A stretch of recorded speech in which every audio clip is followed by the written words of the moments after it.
Right, welcome back to another episode of Bedos Media. We have with us Brother Razwan Faraz. Now, before we get into this conversation, Assalamu alaikum, by the way, Razwan. Wa alaikum salam. Before we get into this conversation, I'm going to start off by playing a short video and then get your feedback. Maybe do a little reaction on it. I think it's going to be interesting. This was sent to me by Safraz Ali, who we interviewed on this platform not too long ago. Kind of dushman in our lives and we have to unite once again to fight it. Problem ye hai, there are too many mard log these days who are walking around with long hair, waxed legs and shaved chests. Men today are spending more time in beauty parlors than in gyms where they belong. Ye mard sirf naam ke hain. Ye cooking karna chahte hain. They want to look after babies, get their hair permed and their face steamed. They want to feel like bhenjis, wear clothes like bhenjis, put on cream and lotions like bhenjis. They even choose colors that are feminine.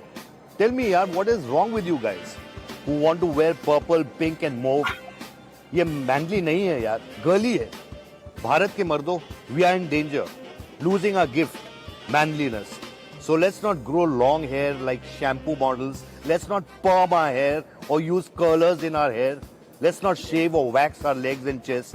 Let's grow beards and stubbles. Let's keep long sideburns. Let's not wear silk pants but scruffy jeans. Let's not learn how to pakao Thai food and dance salsa. Let's instead khao Thai food and dance bhangra. Let's not wear pink and purple shirts, baba, but blue, black and grey shirts, like a mud should. Let's not move around in girly scooterettes, but motorcycles. Let's fix our own plumbing and jam doors and windows. Let's watch cricket and football on TV and not stupid serials about in-laws. Let's keep bulldogs and Labradors as pets and not Pomeranians and poodles. Let's not have anything to do with facial and lip gloss and hand cream and counting calories and flowery perfumes or flowery anything. But most of all, let us not drink silly, pink cocktails and sissy beers. Let's only drink Hayward's 5000. Okay, I'll stop it there. That's obviously an advert, but it was, I think, representative of a mindset, a certain thought. Agree or not agree? Well, I would say that it is prevalent to a degree in certain places to consider masculinity to have a definition where anything that veers away from that idea of what it means to be a man is then challenged. Things like wearing pink shirts, things like looking after yourself, is something that's seen to be unmanly.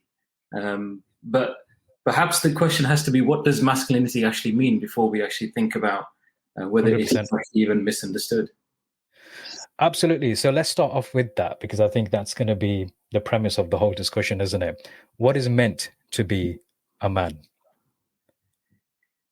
Well, what does it mean to you guys? I mean, is masculinity synonymous to what it means to be a man? When you think of masculinity, do you think man? I think it's a good question. In different cultures, it would be interpreted in different ways. A lot of this is going to be subjective, but masculinity certainly points towards manly attributes. Okay. Yeah. Manly attribute. Well, that would be masculine attributes then, isn't it? Well, then we're going in a circle, aren't we? Yeah. Describe to me, I tell you why I'm asking these questions, because when we question whether masculinity is misunderstood or men are misunderstood, it's important to create the distinction between these words which are branded around. And typically, man equals masculinity is what is seen to be a very common idea that people hold. So masculinity is seen to be what belongs to men, and femininity seems to be what belongs to women. So the more feminine you are, the better of a woman you are, is the suggestion. The more masculine you are, the better of a man you are. That if you're dealing with problems in life, or if you're suffering in life, then actually you're not being masculine enough. So when you think of masculine, what qualities come to mind? I'm not sure that relates, but it's said that if you're having problems in life, You're not masculine enough. In all honesty, other than, I don't know, perhaps some sort of, feminist movements or, some form of extremist or the other on either side, I've never really come across that. It's an interesting one, but I don't think that's the case. I don't think people who are masculine or man or manly, can't have problems or issues in their life. Yeah, no, that's true. That's not the point that I was making, though. The suggestion I made was that when problems do occur, the notion is that you need to be more masculine to get through them, or you need to man up to get through them. This notion. Man up, Those who still have very apparent, even socially accepted ideas of masculinity, that they will still have issues, but those issues aren't necessarily seen to be related to the lack of masculinity. So a question just to pose to yourself so that we can perhaps bring the audience into this conversation is, what are the characteristics that masculinity embodies? So if you were to say somebody who has very healthy, let's start with that, healthy masculinity. If you believe you can have healthy masculinity, which I do, what are those qualities that you would consider to be healthy masculinity? Well, it depends on how you're defining masculinity, Rizwan. If you give the audience the understanding, or if you're going to explain what you mean by masculinity, then I'm sure the audience can answer from their point of view how they feel about the question itself. Okay, so masculinity itself is typically seen as certain qualities and behaviors that are usually wrapped around the way men behave. And so what you have is ambition, risk-taking, being, as is being shared in the comments, being protective in your nature, somebody who is a go-getter, somebody who is an achiever. These are typically seen as masculine traits, somebody who is strong-minded, strong, considered to be rational, and all of these behaviors. By who? However, but in terms of how we typically, I'm talking about the behaviors here, but these are behaviors that are observed in all genders. No, what I mean is, by who are these attributes associated to masculinity? I mean, am I just asking, is this like your personal observation, or is it something that you've come across in particular research articles or something like that? Well, if you just look at the etymology of the word masculinity itself, I mean, literally just means of men, of the male sex, right? So it essentially means that it's referring to the male itself in terms of what that is referring to, the qualities of the male sex, physically or mentally, in that sense. And it's usually referring to the notion of there's some sort of power or some sort of centrality around that power itself. Now, perhaps the assumption here I'm making is that maybe there is a resistance here in terms of understanding what masculinity is. But there is a commonality, I guess, in terms of what we observe around what masculinity is, and then what are those behaviors. Personally, if I were to just share what my own thoughts are, is that masculinity is a certain wrapping of qualities that are available and accessible to both men and women. I would call them energies if you want to.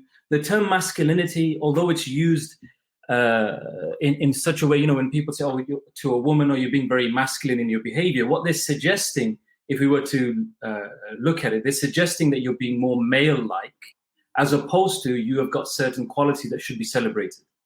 So when a man is behaving in a certain way and they say you're being very feminine, the suggestion is you're being very female-like, as opposed to in a celebratory way that you are exhibiting certain qualities of nurture, of being protective, of being somebody who has marked out their territory and is able to essentially protect from a feminine perspective, a nurturing perspective that we see. Now, I mean, come into any of this.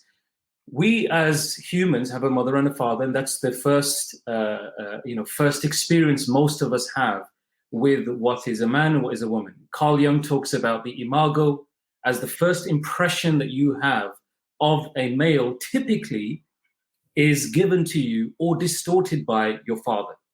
And the first impression you have of a woman is typically given to you or distorted to you by your mother. Whether it's the lack of their presence, whether it's the overindulgence of what they give to you, or in some cases, even whether it's the abuse that may occur by these two characters that are primary to your initial dependency state, because we're born without any consciousness. None of us remember the day that we're born. And there's some point when we begin to think, okay, my memory came at a certain point, whether you're 1.5, 2, 3, 4 years old. And then through experience, you begin to learn how to navigate through life itself.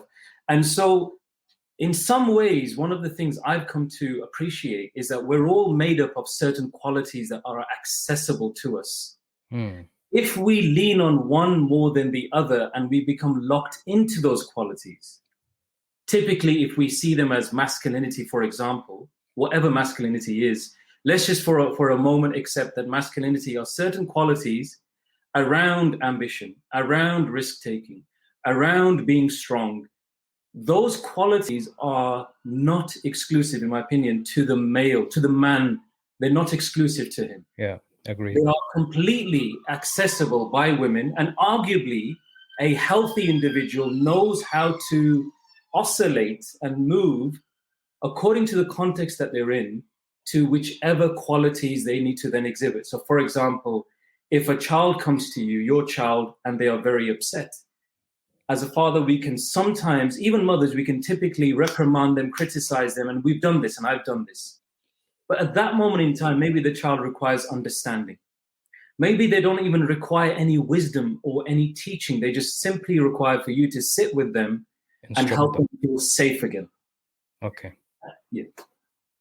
What are we saying though? Is that not? So are we saying that's a feminine trait then?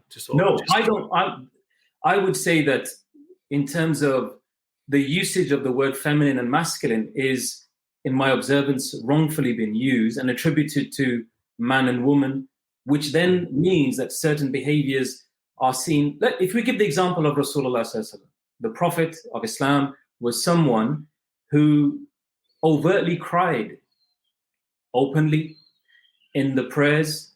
If I were to speak to you of an individual who cries 4 or 5 times a day, now, you probably, the first thing to come to mind wouldn't be that this is a very strong, healthy individual. Because our experiences of individuals that cry, if I would say about a man who cries 4 or 5 times a day, we wouldn't typically, because we're not used to that. The average of the number of times that we have observed and experienced men crying is so low that such an example would make us think, hang on a second, is this a healthy male? And yet we know the Prophet would cry all the time. Why? Because that was something that was a healthy way to express himself to his Lord and to the people that were loved ones before him. Similarly, just to interject. So obviously, look, if we were to hear of an individual that was to cry maybe 5 times a day, based on that alone, we would think, or, whether we should or shouldn't judge or make an assumption of that person. But because we know so much more about Rasulullah sallallahu alaihi wasallam, we know that he led men in battle. We know he traveled. We know he traded. We know, he wrestled. We know so many other things. Now, if we knew such a man in today's time who, was trained in combat, who was a wrestler, who, had all these other qualities or characteristics, and then we learned that, when he prays or when he connects with his Lord, he gets emotional or he even cries. Do you see the difference there? Yeah, but what you're giving is added context, and I deliberately didn't give the context to just elicit a particular thought pattern around how we consider men who cry, or how we consider, for example, women who are very strong. There are certain labels, and we can't ignore the fact that there are certain labels that are attributed to the way certain behaviors manifest. If a woman is very strong-minded, how is she seen? is she seen as someone who is bitchy, for example? Or is she actually seen as someone who should be respected because she knows herself enough to be able to hold her ground? And actually, gender should not even come into the question. I mean, in terms of who defines what it means to be a man. So when we look at is masculinity misunderstood, it's a question you've posed, which is why I'm posing back to yourself. What do you mean by masculinity? Because to me, masculinity in some way is like what Carl Jung would say, is that every single one of us in our psyche is born with what is, and these are the terms that I more closely resonate with, is the anima and the animus. That within us, there are certain behaviors. The anima is what we see as the feminine, and the animus is what we see as the masculine traits. And according to him, he suggests, and what I've observed and seen and begun to nurture within myself, is that these are all accessible to us, and it's healthy to be able to dip into them as expressions from within, as opposed to the notion that in order to be a strong individual, I have to be around strong individuals. Of course, that helps to unlock it, but when you believe in fitra from an Islamic perspective, or from a psychology perspective, the notion of archetypal structures that you inherit within your DNA, the psychology of your soul is not born empty. There is no tabula rasa. It's not like an empty tablet that's written on through life's experiences. It's actually something, there is a structure to you that makes us human. We've inherited it as humans, that makes us all be able to have the warrior spirit, to be able to have the lover spirit, to be able to have the king spirit. These are all accessible to us as both men and women, that we can be able to do that. So to be able to be decisive as an individual, there are social influences, don't get me wrong. There are social influences that nurture certain qualities when we allow certain things to happen. The simple thing of watch the film Titanic. Why is it that women and children have to go first? What's the thinking behind that? The thinking behind that is supposedly positive, in that we should rescue the women and children because they're vulnerable. But what does it also say to the men who are left behind? That actually you're sacrificial, that you should be sacrificed for humanity. So now we then have this almost a martyr complex, that I've got to sacrifice myself for others at my own expense, as opposed to let me give from what I have, but never at my own expense. Because what kind of community wants you to sacrifice at your own expense? It's not just communities, is it? It's not just communities, is it? I mean, you look at relationships between men and women, and there's somehow happens to be the unsaid law of relationships that the man is going to be the one who sacrifices more to provide for the family, to be able to make sure the family is okay. For the woman, there are I'm just thinking out loud here, and what I'm trying to do is put context to what you've said, or try to relate it to different situations. Now, you've made it a point about the scenes from the Titanic movie. Interesting observations there, and an interesting point to pick there. I'm just thinking about how when sometimes you have men and women who have relationship problems, and where they stem from and where they come from. And, sometimes they lead to undesired results based on not getting what they expected to get. I guess this conversation can then lean towards expectations of what's fair to be expected and whatnot. And then you come to a circle again about discovering, well, basically, you need to understand who you are and what you have to give in the first place, and make that clear before you can expect somebody to expect something for you. But yeah, in a roundabout way, I think a lot of this is going to be determined by the circumstances. Now, if, for example, I'm just putting myself in that situation of the Titanic movie that you mentioned, I would probably... I'd love to see that. I would probably jump first with the floaters. I have to apologize because I haven't actually seen the movie. But obviously, there's a famous scene, right? And for some reason, I'm just picturing you in that scene where they stand at the front of the boat. I don't know which one you are. Not that it matters. Yes. You know what? Just put the Celine Dion song on. I'll be any of them. I don't mind. Speaking about the Titanic example anyway.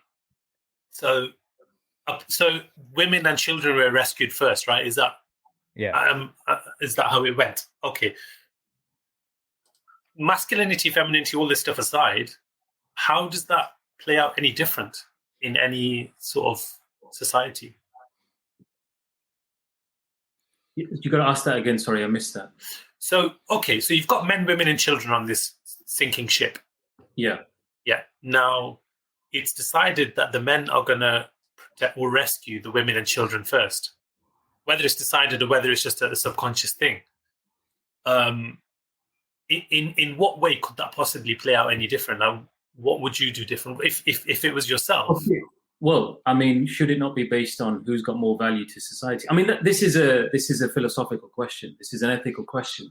And when you study, ethics, there are such examples they give where you've got a boat of people and you've got various characters within that boat. For example, somebody has an idea within them that could save 1 million people, yet they're 1 week from dying. Would you save them? Would you not? Somebody is 70 and, somebody's a child. And there's various positions that are given. And it's the case of, even before answering that question, why not try to save everyone, right? That's like... Okay, so obviously, look, the intention is always to try and save everyone, yeah? Yeah. Now... So what I'm questioning, though, is what gave the notion, from what value do we suggest that actually women and children should be saved first? What's the value system that suggests that? That's the value a good question. system that suggests that is that they are more vulnerable. Okay, it's that, and it's also who is doing the saving. It's the man, isn't it? And the man traditionally is the protector. That's how it's seen. Say you've got, say you're out in like a playground or a park or a picnic with your siblings or your friends, yeah? Now, you've got your sisters who are, let's say they've failed their GCSEs and, they're on the dole or whatever, for example. And then you've got your brother who is, a GP or a brain surgeon. Now, at that point, are you really thinking who to protect first based on their value in society? Or are you thinking, look, I've got to make sure the kids are okay. I've got to protect my sister. My brother can, maybe protect himself or fend for himself. I've never sort of imagined a scenario where you think, okay, who do I protect first based on,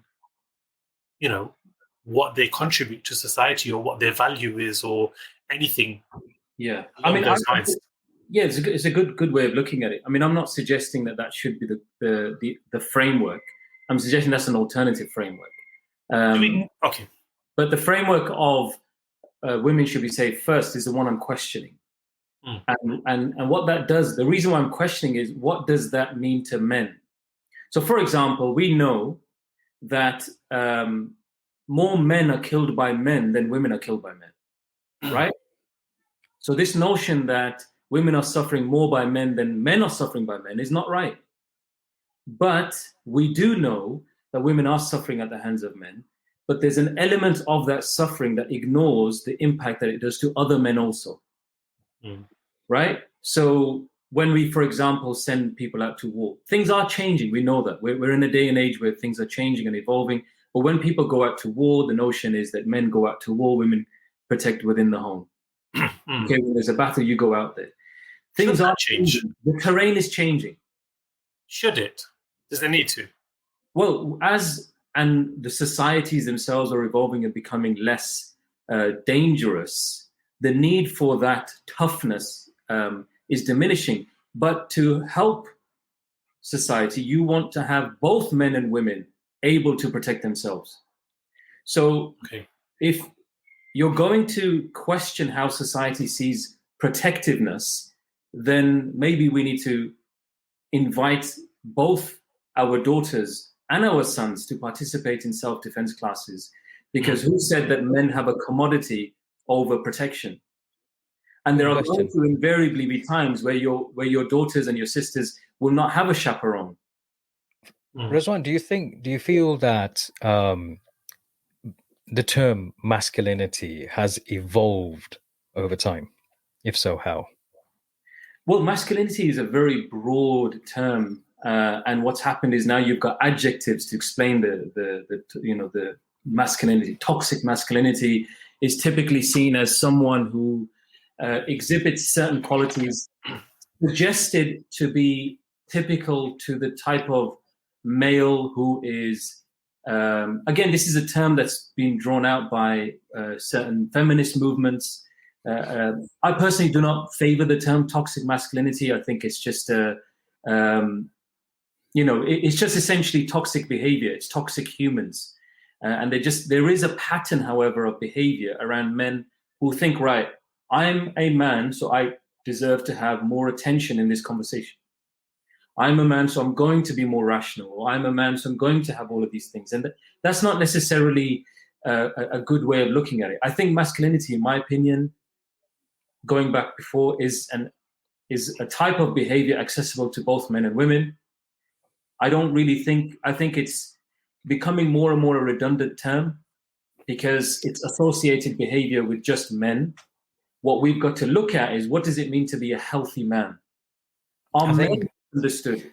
So the question, are men misunderstood, is a different line of inquiry than is masculinity misunderstood. I don't want to synonymize the two. I don't want to say that the two are equated, because they're not. They're two very distinct things. Men are misunderstood, is what I would say. Do you think men are more misunderstood than women are? It's hard to say. It doesn't really matter. The point is, men are misunderstood. We're talking about men. And I think when it comes to the notion of one of the things I do not do is I do not encourage men to share their feelings without creating a space for them to do that, for example.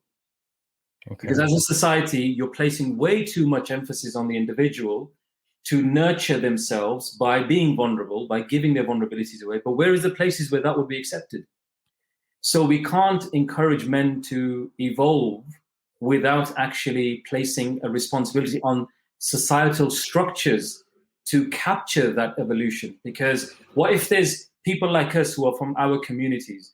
Where can we afford to go to and actually say, you know what, I've messed up in X, Y, and Z, and I would like some support. There are mistakes I've made, horrible mistakes in life. We all do, yeah. To go somewhere where I'm not going to be judged, I'm not going to be ridiculed, I'm not going to be saved, but just to be able to have a space to share, to be witnessed, and say, right, this is where you're at, and I trust you that you're going to work your way out of it, but as a community, we'll be there for you. And so I think men are beginning to change their ideas around what it means to be a male, what it means to be myself, what it means to be man. And what I encourage is move away from socially sanctioned ideas of what it means to be a man and move towards what's true to you. For a period of time, you may be a lot more warrior-esque. I know that up until my 30s, I was very much a warrior in my career, very ambitious, taking huge amount of risks. The last 10 years through life experiences, I've spent huge amount on nurturing myself. You would call it the feminine energy. I would call it the anima. But having said that, I went on a retreat over the weekend. And one of the things that became very pronounced to my psyche, to my awareness, was that my warrior has become deflated somewhat. And so my warrior energy now, knowing that, okay, what is the warrior? Many of us are falling into the shadow warrior anyway, the warrior that hurts others. The warrior is supposed to protect. The warrior is deeply nurturing. The warrior is deeply loving. My warrior was deflated. Did it work for you for the first 30 years? It did work for me, yes, 100%. But it cost me relationships because I was so ambitious to get to the top, and I was climbing up there, that it took certain external factors to knock me down. And for 10 years, I went into myself to see, what do I need to do to, like, very introspective, very much my spiritual journey began in a very different way. But I'm now able to marry the two together again. You know, the notion of what I'm introspective about, and what I'm actually able to actually push and take those risks and make those changes that need to be made. Taf is asking the question. It would be good to hear your views about the alpha male and sigma male. Sigma male, I've not heard that term. What is sigma male? I mean, alpha male is this notion of the first male, the first one, the first archetype, the one from which, you know, the leader of the pack, the one from which everybody turns to. I mean, I think that's a redundant term now. You know, it's what is strength in today's day and age? Would that not depend on the culture or the environment you're in? Yeah, but how many of us have intersectionality with cultures? We're not always in one culture anymore. Yeah. We're weaving in between different cultures, and so to be able to do that, it's really important to recognize actually what is it of myself that's being true. Because look, what does it mean to be a man?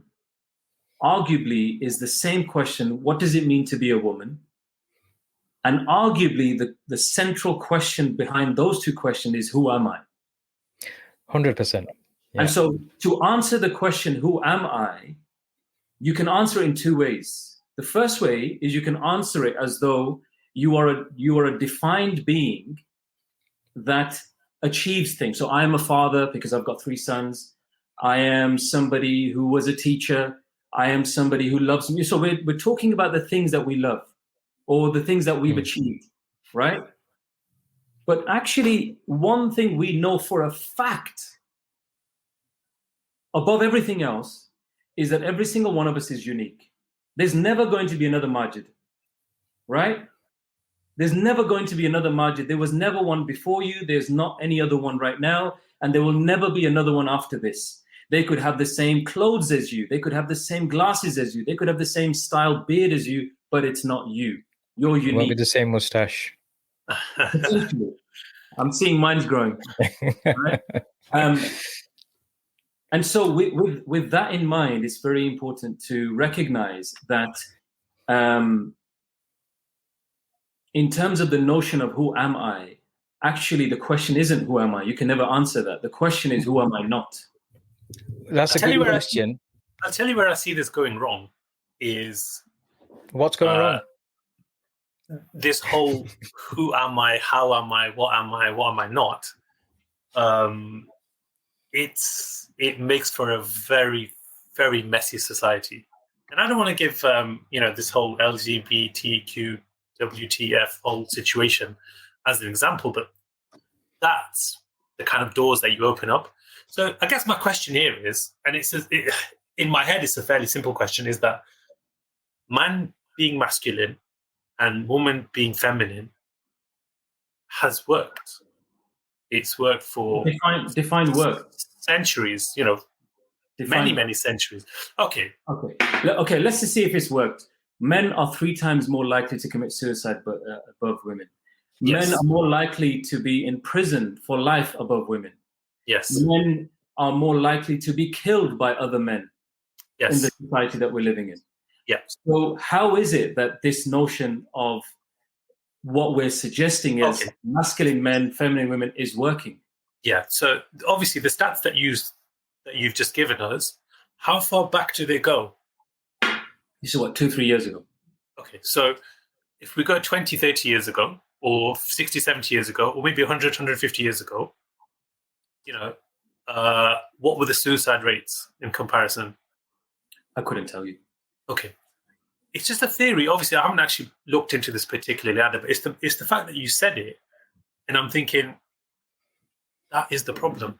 Men not being men and not understanding their masculine nature and not sticking to that and their sort of purpose and reasons for life is why they're lost, they're confused, they're depressed, they're suicidal, they're sort of searching for identities, then they're questioning their entire existence, their sexuality, their femininity, and it just goes on and on. So the reason I say it's worked is because from what we know of, history and scriptures and everything else, men were masculine. They were hunter-gatherers. They were providers. They were protectors. Suicide has become an issue when? How recent? depression and sort of all of this stuff has come about when? What came about just before suicide rates and depression rates and all of these other things became highlighted and were a concern? Okay, so you've said a lot there, which is really important to try and unpack it as much as possible. So yeah, you cannot ignore the man who kills himself when he leaves a message behind. And typically, if you just pick up any place that does work for men around tackling suicide, especially those who have attempted suicide, etc., some of the main things they talk about is that there was no place for them to go. Yeah. One of the interventions in place is that create spaces for men to be able to talk.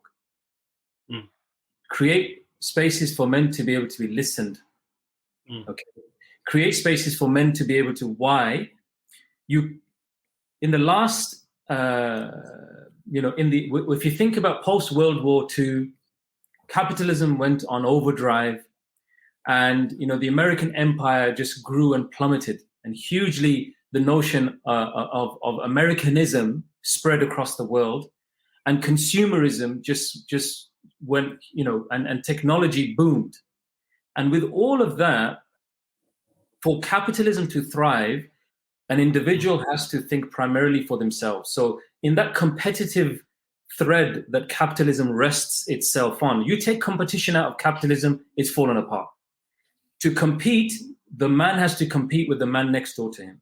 He's competing, as opposed to a different economic system where men were supporting each other. Men and women were supporting each other economically, having a bigger buying power, and then saying that actually whatever's available now, you do that. The small dog is basically eaten up by the bigger dog on the market itself.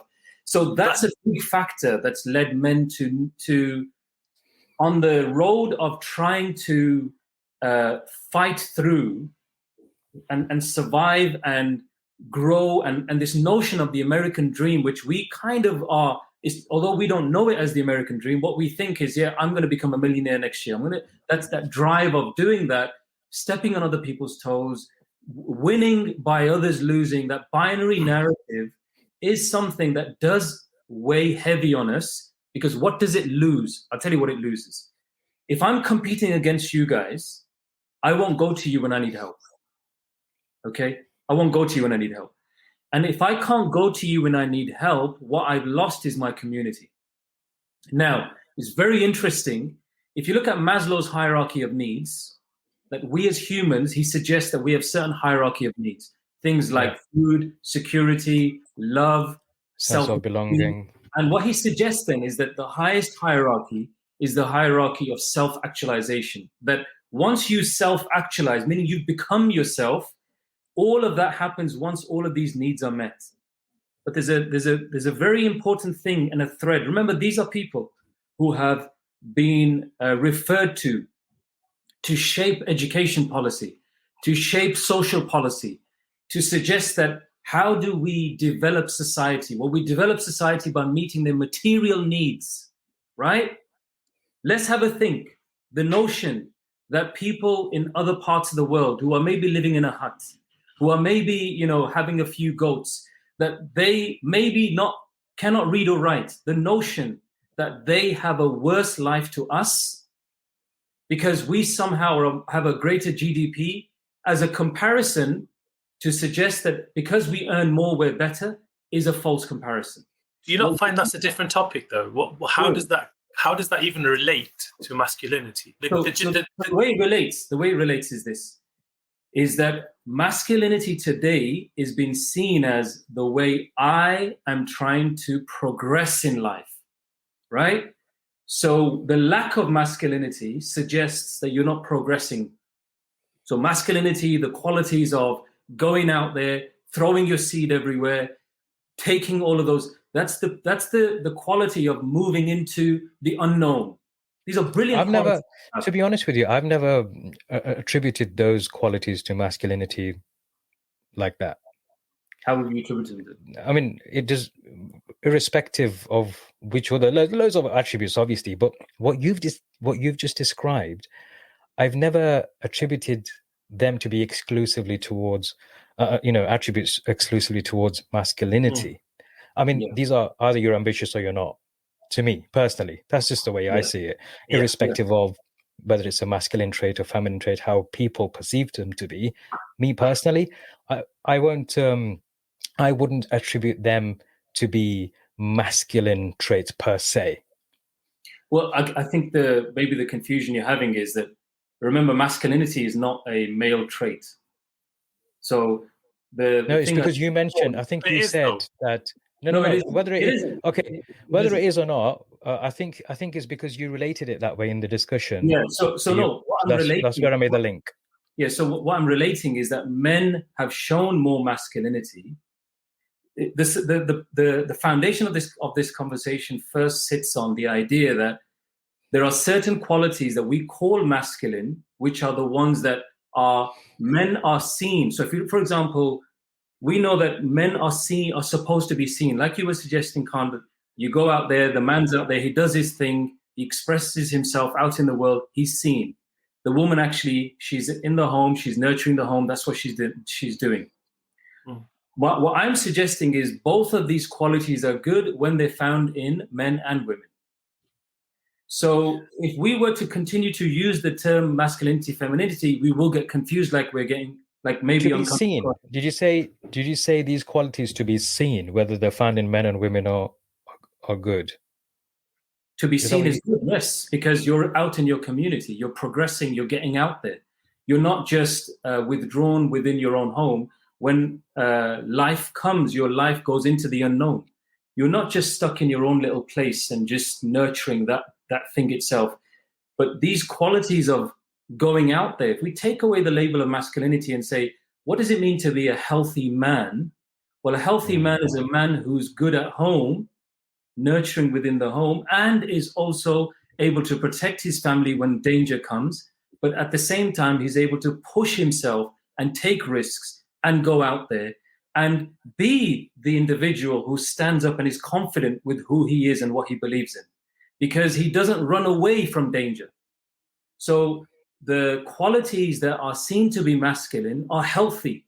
They're not unhealthy qualities. They can become unhealthy when there are qualities that are in absence in that particular person, or when you overly use them.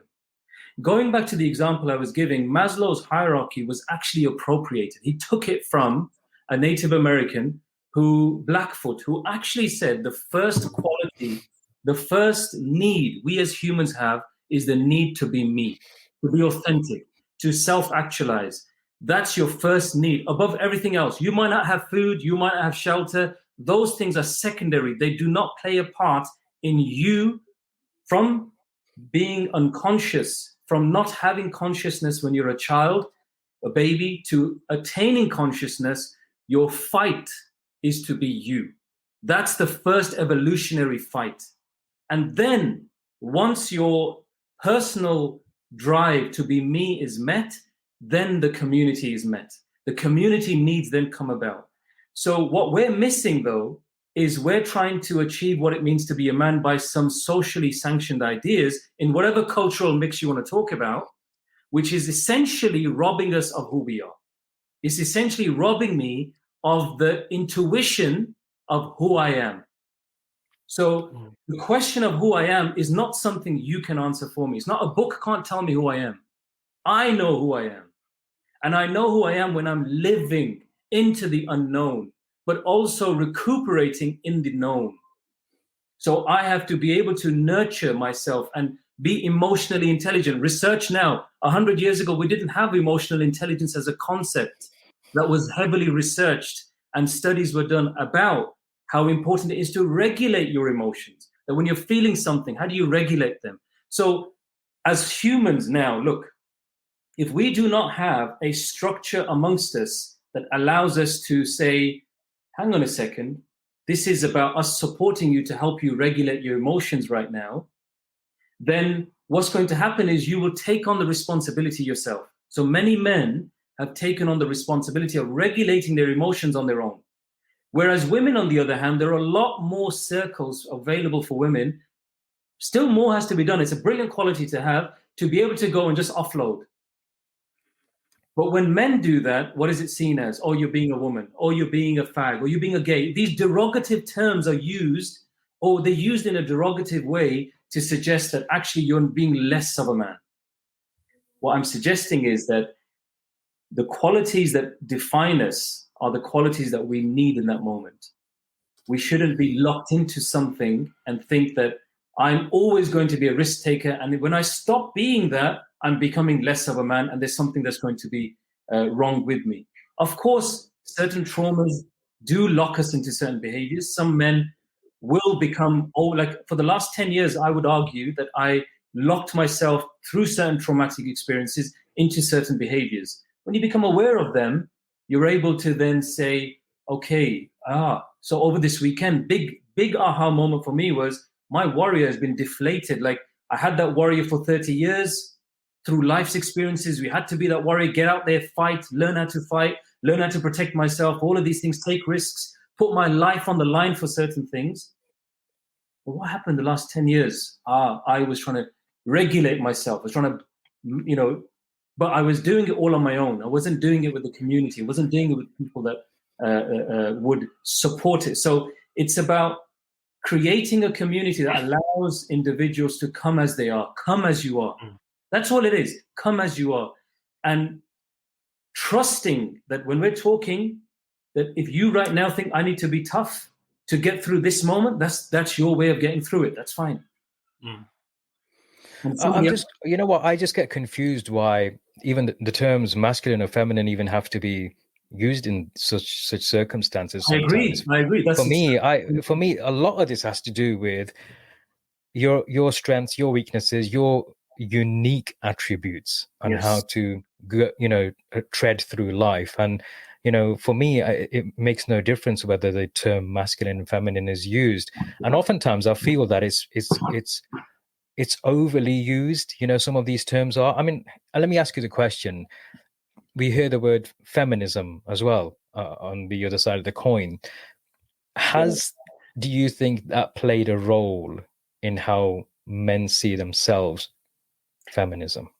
Okay, so look, feminism in the modern structures that we see before us is a very different term to the notion or the very definition of what it means to be a feminist. We know that feminism came about by white women coming forward and saying that they wanted to have a vote. And it was only like 40, 50 years later, take, for example, America as an example, which shows that Black and Native American women got the vote 50, 60 years later. So feminism wasn't about women, it was about white women. It's very important. And then you got different waves of feminism that came about. And what were those about? It was about white women wanting to be closer to the structures of power that were held by white men. Now, what's happened is over time is feminism has come about and it's become a movement, so to speak, but it's ignored completely the individual, the men who are also being broken down by power structures. Whether you call those power structures patriarchy or not is a separate thing altogether, male-centric structures around power. But what we do know is that men are suffering in our own ways through power imbalances. If you do not have a network that you can rely on, you lose your job, you're gone, you're finished. You'll be out on the street, 2 paychecks away, and that's it. Nobody's going to pay your mortgage, nobody's going to do that. So the number of men that are suffering from this, I would say, are ignored by feminism. And feminism is creating a balance of the woman should be recognized. And absolutely, I believe in life, a woman and a man should have access to whatever they want to have access to, and they should do that. And to be able to be supported to do that. Where does this stop then? Where's the sort of line? Why does it need to stop? It needs to stop. I'll tell you why it needs to stop is because society's a mess. Yeah. It's broken. It's just destroyed. People don't know if they're a man, woman, or a microwave. You could be a lamp because that's how you want to refer to yourself as and identify and all of this stuff. if we go back, and I know we didn't really get an answer for it. I don't know if we're going to get an answer for it, but it's something to think about. We go back before all this notion of be what you want to be and identify what you want to identify and connect with your feminine side and everything else. Let's simplify it somewhat. You're a man. You are going to be 90 to 95% masculine or masculine traits. Yeah, you can cry, you can hug your kids. There's nothing to say that masculinity means you can't play with kids, or you can't buy your wife flowers. It's not, that's just silly. That's some kind of weird definition of masculinity. And a woman, the same, 90, 95%, 98% gonna have feminine traits. Otherwise, you end up with what you have today. Is men not being men anymore, and they just want to break down and cry and lose the plot and forget what they're about, and subsequent suicides and homosexualities and bestialities and pedophilia and 99 genders. You're making a lot of jumps there, and I've got to interject. I don't think it's a jump. I think we've only had problems in recent years when we've had all such weird influences from the West and everything else, that women can be manly too, and men can be womanly, and all of this other stuff. Let's take, for example, the country which has got the most porn searches in the world. One of them is Pakistan. Yes. What influence is the West having there right now? Bestiality as a thing was something that wasn't a Western notion. You don't think the West has an influence on Pakistan? No, it has an influence on Pakistan, but why is it has a massive influence on Pakistan? So what is the most? So are you blaming the West for what is happening in Pakistan right now? I'm blaming the stepping away from who you are, what you are, and how you were created. If you were made man, you should be predominantly masculine. It's not old-fashioned, and I think masculinity is under attack. Why do you define masculine? Because I'd like to know. Because when you compared feminine, the example you used were give flowers to your wife and hug your children, and that's how you said feminine. And then masculine, I would like to know what you mean by masculine. So what I said by giving flowers to your wife, it doesn't make you any less masculine. It's not anything wrong with that. But the truth is, look, the basis giving flowers, of masculinity. How is that a feminine trait anyway? Why? How is the act of giving flowers a feminine trait anyway, is the point? Surely when you give flowers, you've got a purpose. It's not a feminine trait. That's the whole point. So let's go back to being hunter-gatherer. Let's go back to being protector. Let's go back to being head of the household. Let's make it real. What does masculine, a healthy masculine... So you're saying man should be 95% masculine. Tell me I have no reason to believe today should be any different from 100, even 1,000 years ago. Describe it. Describe the qualities that make masculinity. Masculinity? That are exclusive to men, that you believe should be exclusive to men, and women should be 95% feminine, because that's the crux of the conversation here. Tell me, what are the qualities that, in your opinion, are exclusive or should be exclusively for men? Leaders. Okay. Protectors. Providers. Strength. These are the... A woman shouldn't be strong. Of course, a woman should be strong. A woman shouldn't protect her. So, what if a woman's husband died? Who's going to protect her kids? See, now that's an exception to the rule. If a husband doesn't die, who protects her kids? Okay, so a woman, 20 years, her husband's been protecting the kids. He suddenly dies. Where's she going to learn how to protect the kids now? Why does he have to die? Okay. I'm giving an example. These are real examples. Or a woman's husband, he leaves her, divorces her. Yeah. So who's going to protect the kids then? The community. This stuff has to happen. I get it. But he hasn't died. He hasn't died. Why do you have to kill someone? Let's imagine they're alive. Let's imagine there's a husband and a wife. Now, for the 20 years in your own given example, he's done everything. It's only when he's died that now she has to fill in. Correct? Okay. Now, I don't see the reason or the need for that to play out in any other way. Okay. No, so what happens then? Look, the number of situations where because we're theorizing here, whereas what you're suggesting is a theory that all men should be a certain way. What I'm suggesting is men and women should have access to all qualities that are available to humans. And that's I think, sorry, just show that. Everything shows. I've seen women who are actually a lot more masculine than men. I've seen men who are a lot more feminine than women, meaning some of the most nurturing people I know are men. Some of the most ambitious, strong, intelligent people that I know are women. So it's how do you actually suggest that this imbalance is in any shape or form causing... Okay, let's speak about oscillation. Now, you said you can oscillate between masculine and feminine qualities. Yeah. Do you believe that's a 50-50 for men and women? I believe it's whatever circumstance you need. So, for example, if a mother passes away and the father is the primary caregiver of his children, then he has to be able to believe. My point is this. Let's say nobody passes away. Let's say everybody's fit and healthy. No, you can't do that. Look, why not? Because to oscillate, what I'm suggesting is contextual. Okay. You can't take the context out. So I'm saying that I'm giving an example that when something happens, you have to be able to believe. My belief is we can access it. Now, 2 examples. Example number 1, the man, his wife passes away. He thinks a woman should be the nurturing one. I can't be the nurturing one. So he abandons his children, or he's neglectful towards his children because he's like, this isn't my thing. I don't know how to raise kids. What are you talking about? I'm supposed to be going out there working. That's what I did for you, and that's all I can do to the kids.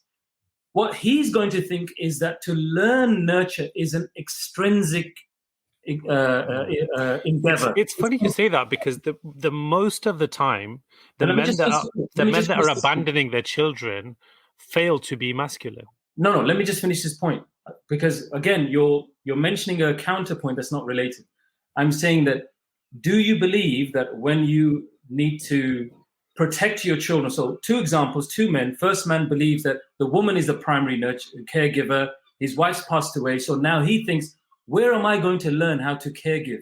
I'm going to have to do what a woman does. So he's now in conflict, because against your definition, he thinks I'm being a woman now, so he's in conflict with who he is.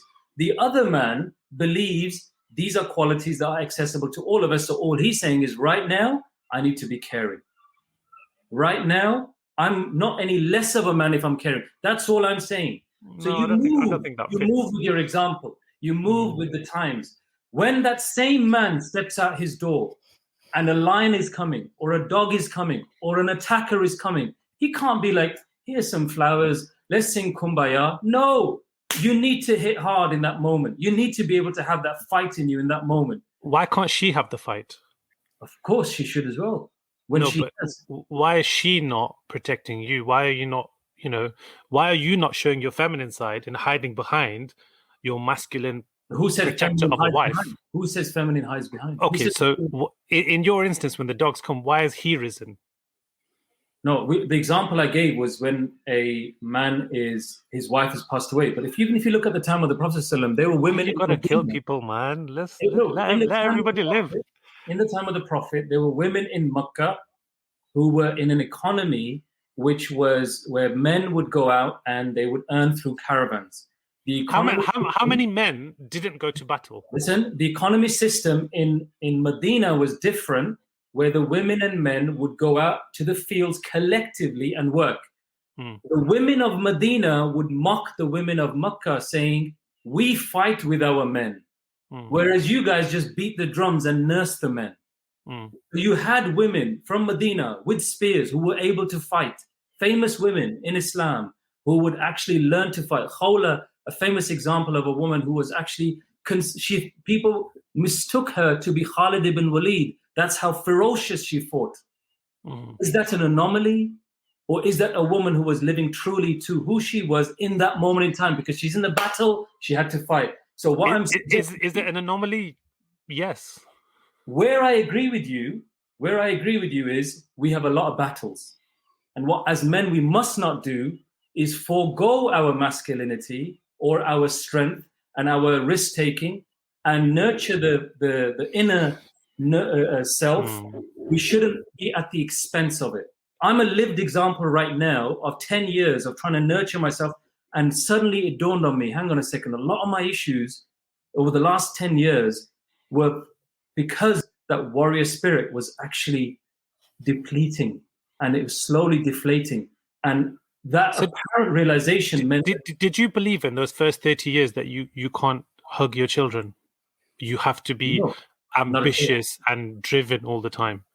No, not at all. So what was the problem with the way that you were? The first 30 years were a problem.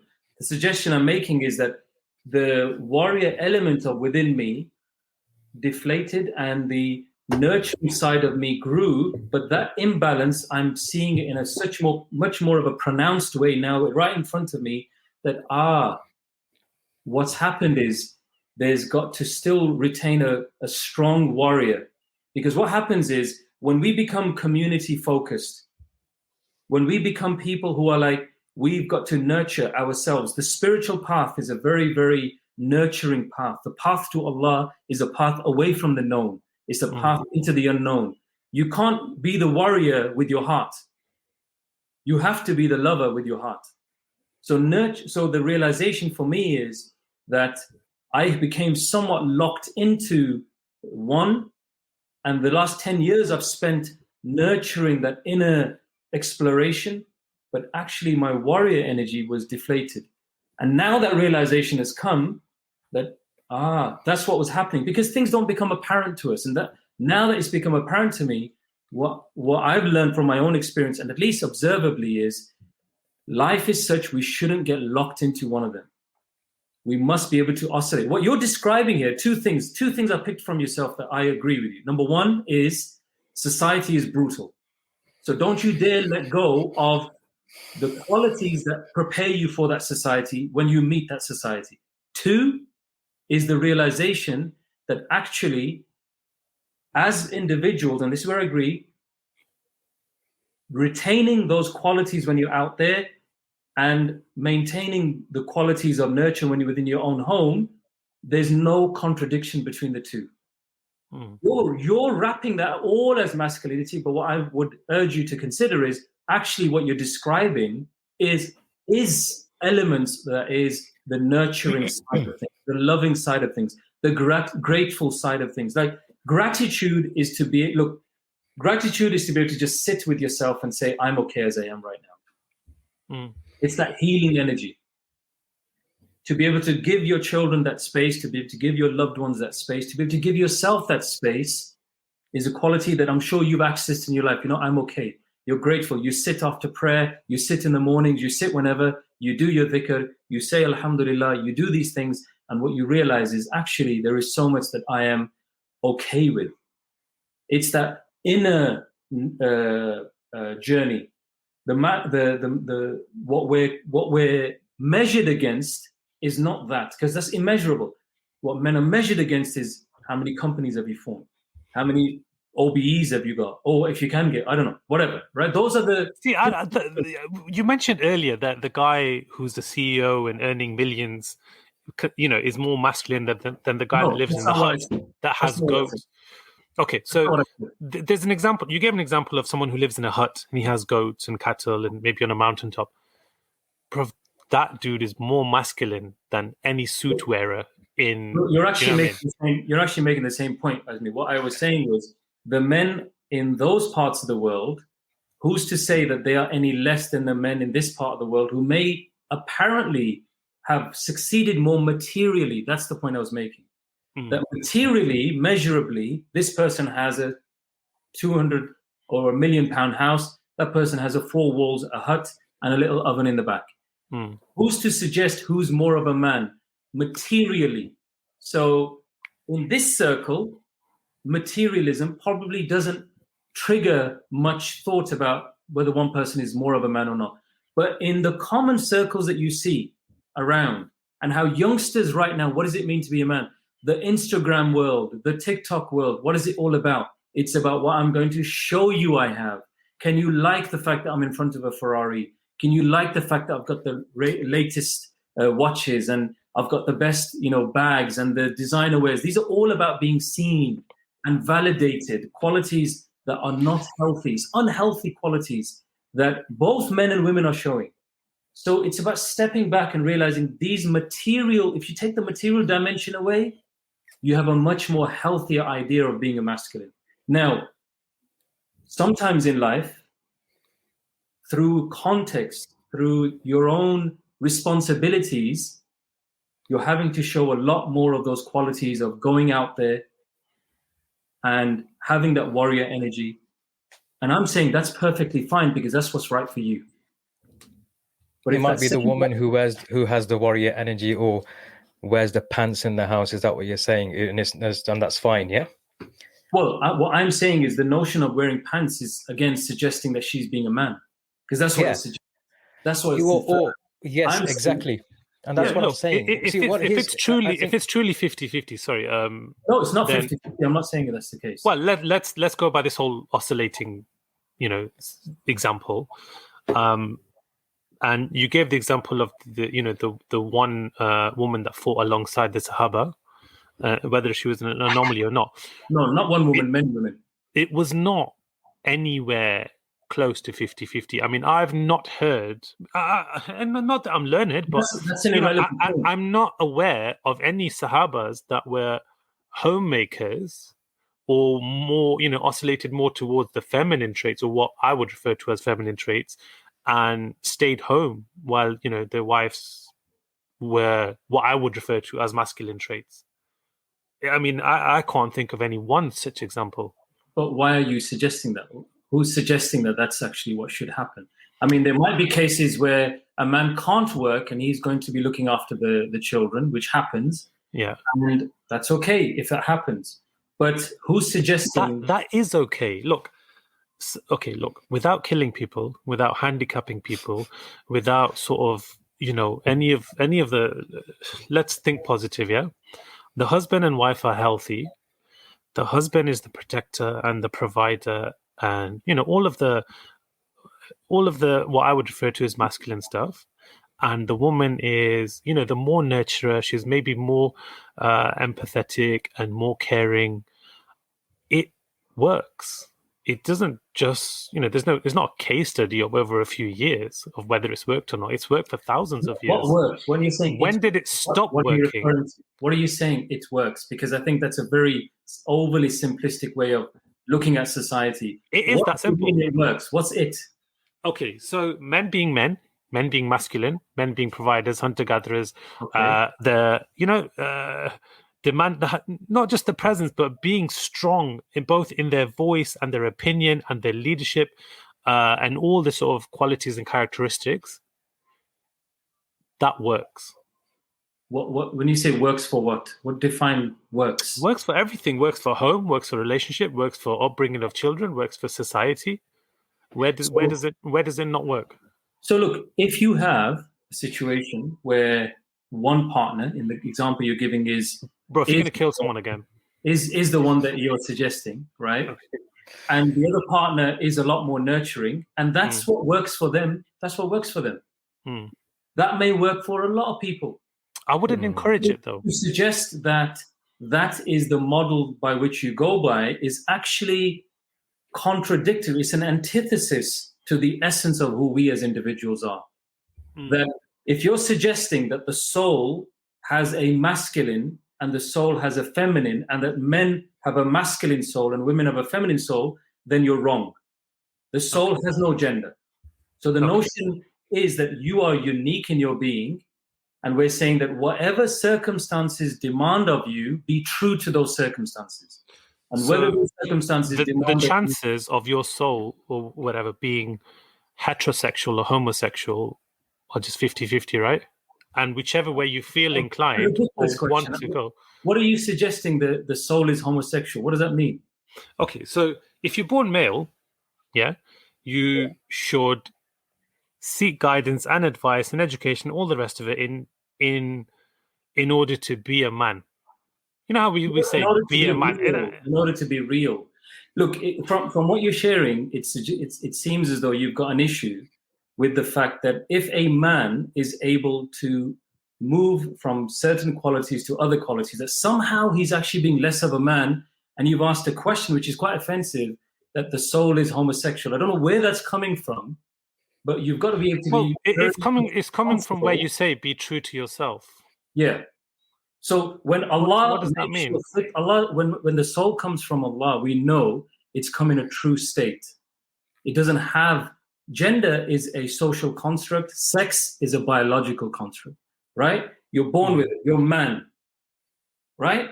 Now, the definition of what it means to be a man is what you're saying is an extrinsic, external definition. This is what a definition is. You're saying it's worked for time. It hasn't worked for time, right? It hasn't worked for time. What do you mean by it's worked for time? The wars that have happened, the poverty that's happened, the impoverishment that's happened.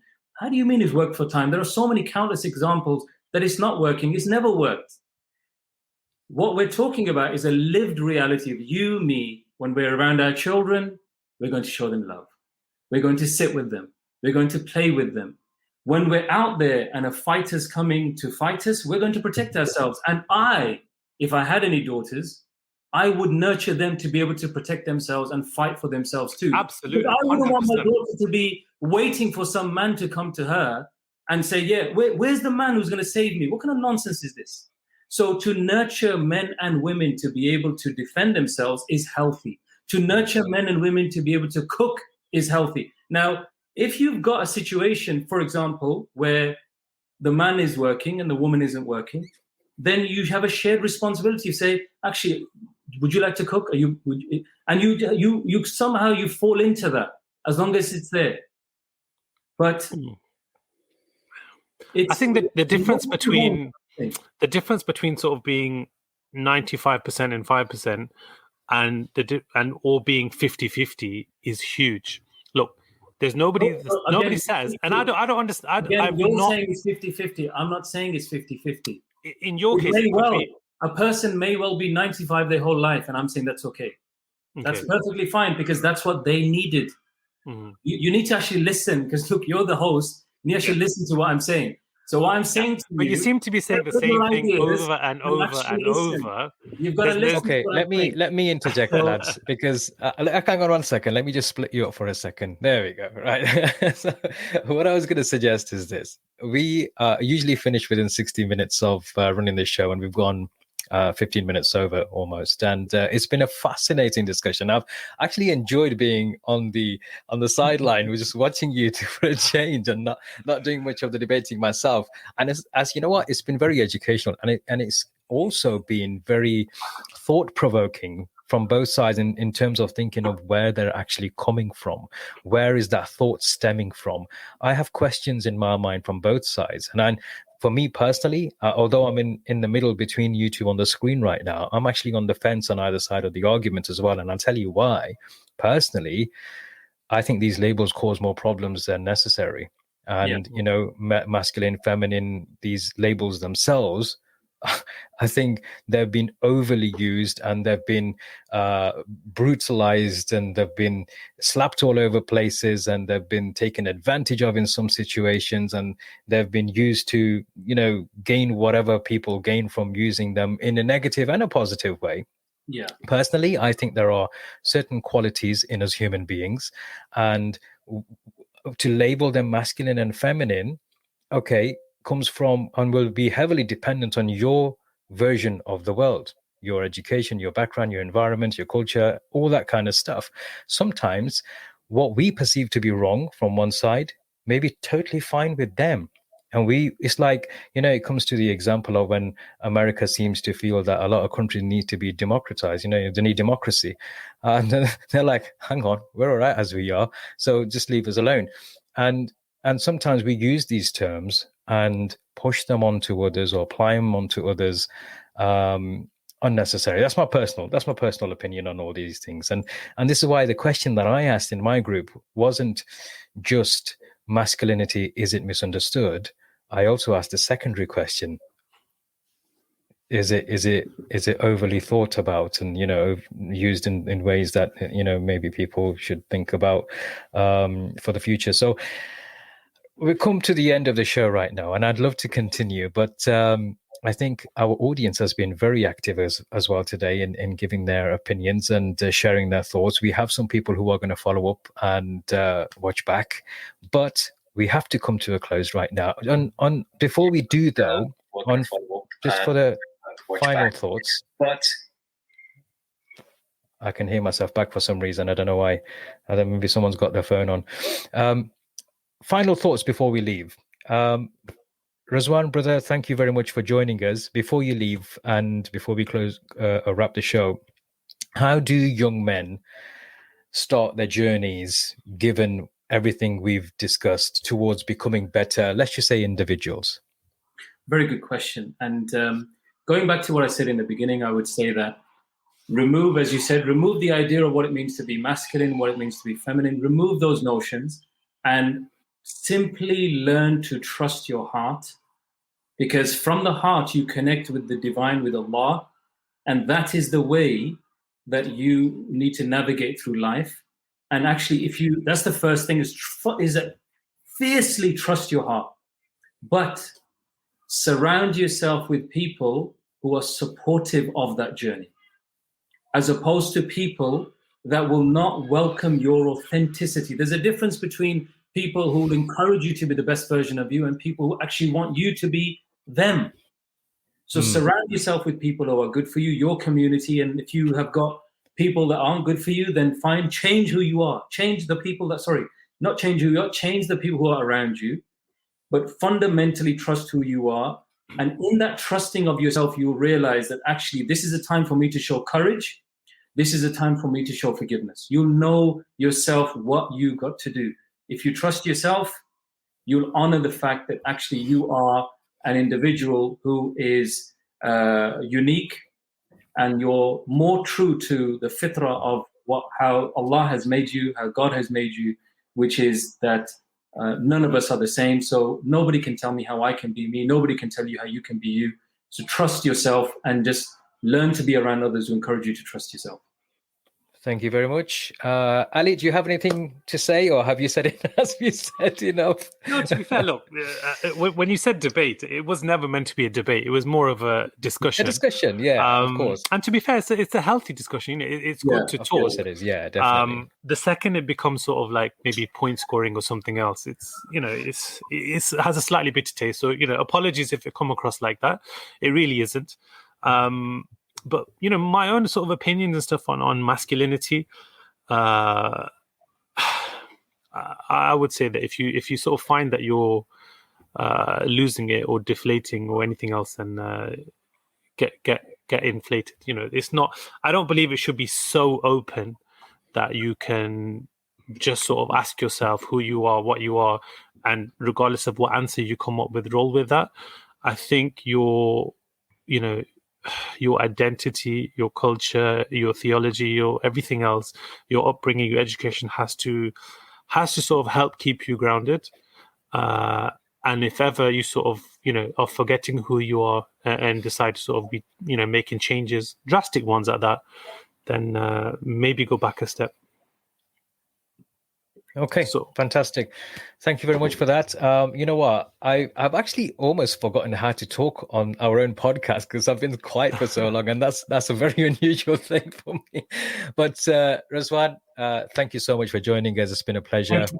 Always enjoy listening to you and reading your posts on Facebook. If you're not following Razwan, or just make sure you search him out and follow him. Has very interesting views. And shares a lot of value in all sorts of different ways, and always worth reading. We should always be reading and educating ourselves on different views, even if we don't agree with, because it's good to know. So Ali, thank you for being a great co-host. It's all love, bro. It's all love.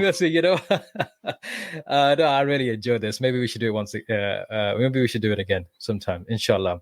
Ladies and gents, for now, that's it from us. And inshallah, we'll see you in the next episode tomorrow. Actually, next episode may be deferred a week because of Eid. From what I remember. Is it next week? Eid is probably next week, isn't next it? week, yeah. Yes. Well, So well, not probably. It's well, Eid is next week, but probably we can have on a day Tuesday. difference, but we're not at the point where we can Possibly on a Tuesday, on the Tuesday when we normally broadcast our podcast. But other than that, we'll keep you informed. Stay connected. Like and subscribe if you're on YouTube, and join our group on Facebook on Betas Media. If you're listening on any other platform, then just follow us, Majid Waris and Ali Controversial, as you can see, and also follow Razwan Faraz at the same time. So from us for tonight, we're over.